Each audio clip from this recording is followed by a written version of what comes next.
Students, as we are discussing about limits, so here I will discuss few more important results, right? So the very first result that we will discuss is if I have limit x approaches to a, x raised to power n minus a raised to power n upon x minus a.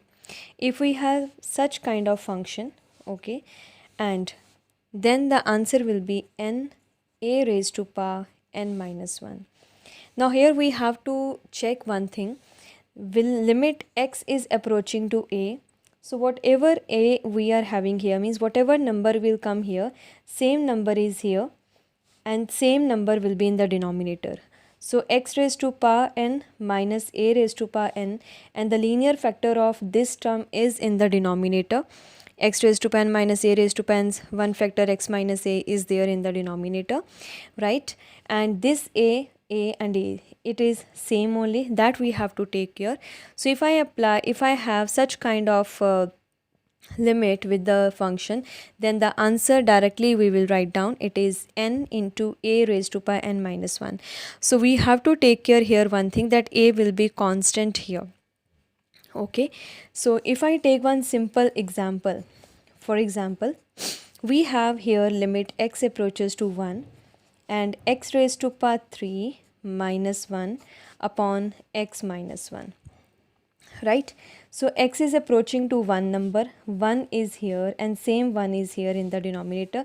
So either I write down 1 or 1 raised to power 3, it is one and the same thing. Okay, so if I apply this result, so as per this result, whatever is the power here, that n is coming. So power 3 is here, 3 will come here. In place of a, what do we have? 1, and the power of 1 will be 3 minus 1, that is 2. So answer will be here 3. This is how we will apply this result. Okay, the second result means the second important result in the limit is limit x approaches to 0, sine x upon x, this is always equal to 1. So if x approaches to 0, right, this x is approaching to 0, whatever x is here, same x is there, means same x is the angle of sine function, and the exactly same x is there in the denominator. If these two x are same and this x is only approaching to 0, then the answer will be 1. For example, if I have limit x approaches to 0, sine 4x upon x, I have to evaluate this limit. Then what we will do? Now if I have to apply this result in this sum, right, limit x approaches to 0 is there, but the angle of sine function is 4x. Okay, the denominator is only x. So here we can easily make this x as 4x by multiply and divide. Okay, so that we can do. Plus one more thing, if x is approaching to 0, 4x will also approach to 0, means if x is 0, 4 into x will also be 0, right? So what we will do here, we can do this thing, we will just multiply and divide this by 4. So I have multiplied and divided by 4 in the denominator. Now this thing is same here, there is no need to write as 4x, because when x will approach to 0, 4x will also approach to 0. It is perfectly okay. Now this 4 is constant. Okay, there is no x with this constant, so this limit will not have any effect on this number 4.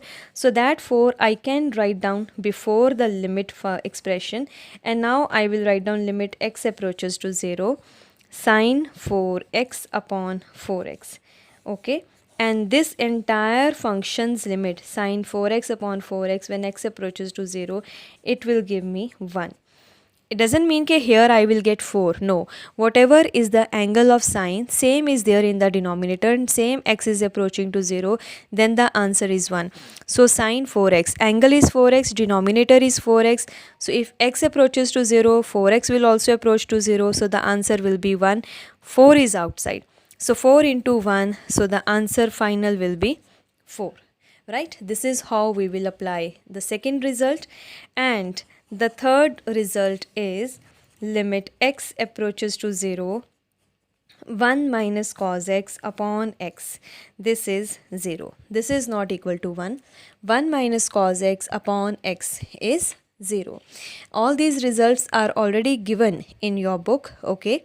But I have just listed here so that you people can understand, and we will be applying these results in our sums also, right? And one more is result. So here also you people have to take care. The angle of cos function is x, same x will be there in the denominator, and that x is only approaching to 0. If by chance I have here 2x, so what I will do, I will again multiply and divide the denominator by 2 to make this x exactly same as the angle of cos, and then I apply the limit and I will get answer as 0. Okay, and the last result, that is limit x approaches to 0, tan x upon x. Okay, tan x upon x. So tan x upon x, this will be equals to 1. Okay, limit x approaches to 0, tan x upon x, this will be written as 1. We can do it separately also. How it is coming 1? Because tan x can be written as sin x upon cos x. Okay, so sin x upon x, limit x approaches to 0 will become 1 because of this. And when I separate the limit for cos x, when x approaches to 0, cos x means cos 0. Cos 0 is 1 only. So this is how it is coming 1.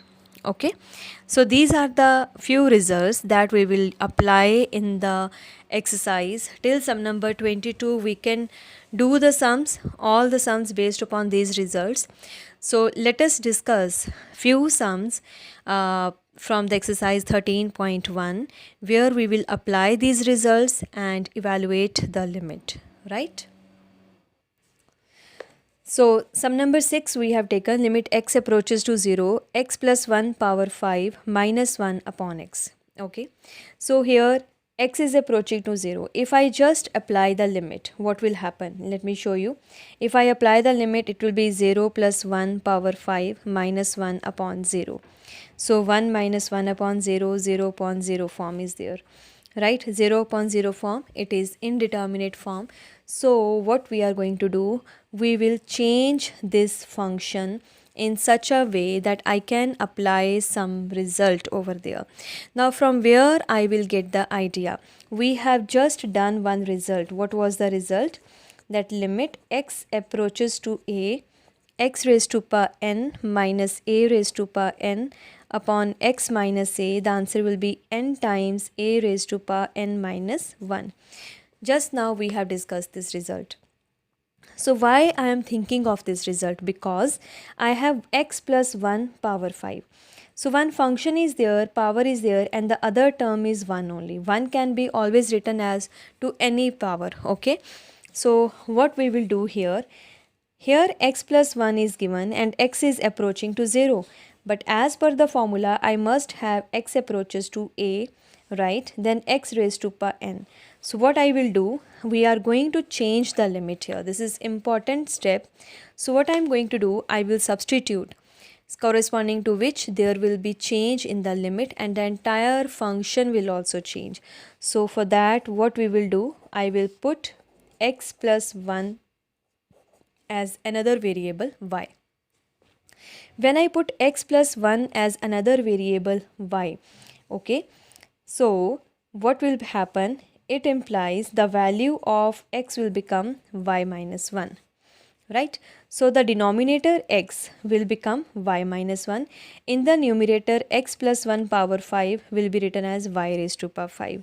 And now we will change the limit because variable is changed. This limit was for x. Now if I am changing the variable, means from x I have changed to y, correspondingly the limit will also change. So what I will do, we will write down, and when x approaches to 0. Now this x approaches to 0, what I am going to do, that is when x is equal to 0. So if I put x equal to 0 in this substitution, x plus 1 is equal to y, what will happen? X is equals to 0, in x plus y equals to 1 I will put, it means y I will get as 1, right? So here I will write down, when x approaches to 0, comma, y will approach to 1, right? So how it is happening, that I have written in the bracket. When I say x approaches to 0, I will just put x equal to 0 in this substitution. So if x is 0, the value of y is coming 1, right? So the limit will change. So when x is approaching to 0, the new variable y will approach to 1. Therefore, our limit will become, limit can be written as, now the entire function and the limit is changed. Now limit y approaches to 1. In place of x plus 1, what we have taken y. So it is y raised to power 5 minus 1 raised to power 5 can be written easily. In place of x, what do we have? Y minus 1. Okay, so what we have done, first of all, if I just apply the limit here as such, I am getting 0 upon 0 form. So I have to think of something else. Okay, so for that, what we are going to do, either you do here one thing, x plus 1 minus 1, and then you apply. Then also we can apply the result straightforward, or other ways I will go for substitution. I will put this x plus 1 as y, and if x plus 1 is y, the value of x will be y minus 1, right? Now when x is approaching to 0, because in our function limit x approaches to 0. So when x approaches to 0, that means if I put x equal to 0 in this substitution, y is becoming 1. So when x tends to 0, y will approach to 1. So our entire limit will change this. Now here I will apply this result. So when I apply this result over here, n, what is n here? 5. 5. A is 1 raised to power 4. So the answer will be 5. Right? So this is how we are using this result in our sums. This is sum number 6. Right? Sum number 7, 8, 9, I already asked you people to do. Sum number 11 also you people have done. Sum number 10 we will discuss now. So in sum number 10, we have limit z approaches to 1, z raised to power 1 by 3 minus 1 upon z raised to power 1 by 6 minus 1. So z raised to power 1 by 3, 1 is there. So this 1 can be written as 1 power 1 by 3. Z is approaching to 1. So in the numerator, if you just compare, I have in place of x, z, in place of n, 1 by 3, in place of a raised to power n, 1 raised to power 1 by 3. But in the denominator also, same kind of expression is there. Right? So this numerator must have this linear function x minus a. That means corresponding to this function, what should be the linear function, or what should be the denominator of this? Z minus 1. Similarly, what should be the denominator of this term? Z minus 1. So first of all, I will just separate the limit z approaches to 1, z raised to power 1 by 3 minus 1 raised to power 1 by 3 whole divided by limit z approaches to 1, z raised to power 1 by 6 minus 1 raised to power 1 by 6, this thing. Now I will multiply and divide the expression by z minus 1. It will not make any difference, right? So dividing numerator and denominator by z minus 1, one and the same thing. So here we will get limit z approaches to 1, z raised to power 1 by 6 minus 1 raised to power 1 by 6 upon z minus 1. This is the numerator. Sorry, 1 by 3 here, divided by limit z approaches to 0. In the denominator, z raised to power 1 by 6 minus 1 raised to power 1 by 6 upon z minus 1. Now in the numerator as well as denominator, same result. This result we are going to apply. Here n is 1 by 3. Okay, z approaches to 1 only, sorry. N is 1 by 3, A is 1, 1, 1, 1, 1. So here what will come?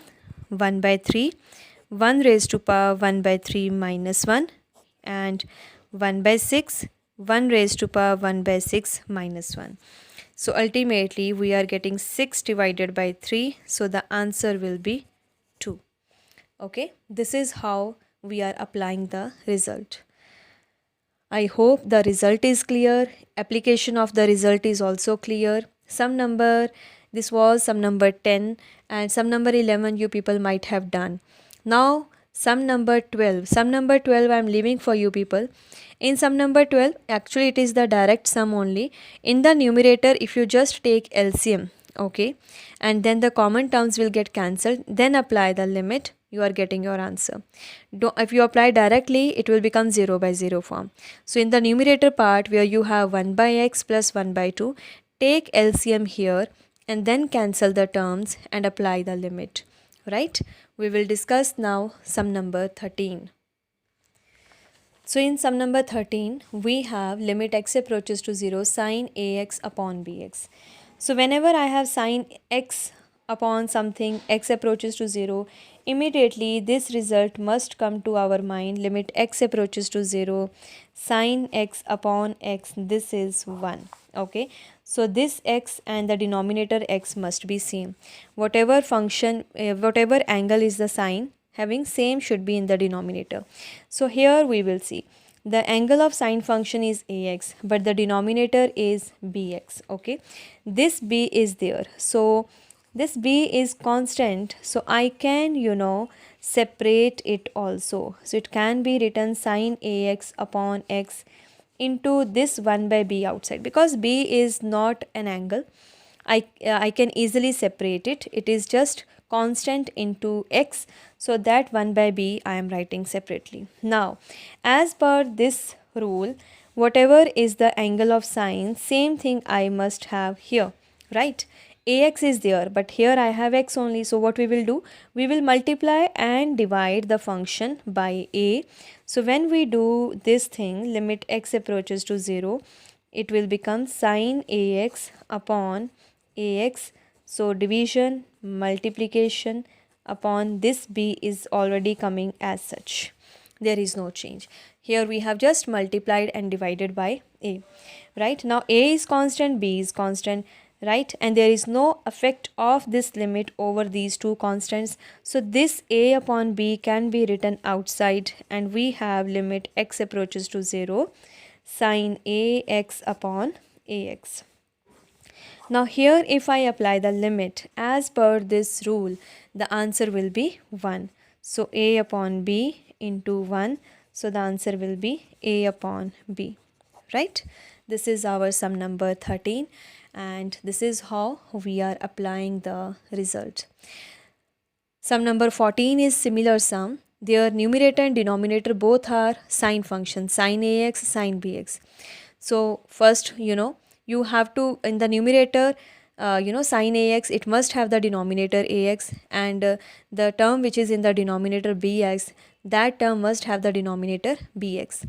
So first of all, we will multiply, divide by, means we will divide numerator, denominator by x, and then correspondingly you people will multiply, divide by a in the numerator and multiply, divide by b in the denominator to get the answer. Sum number 14 I am leaving for you people.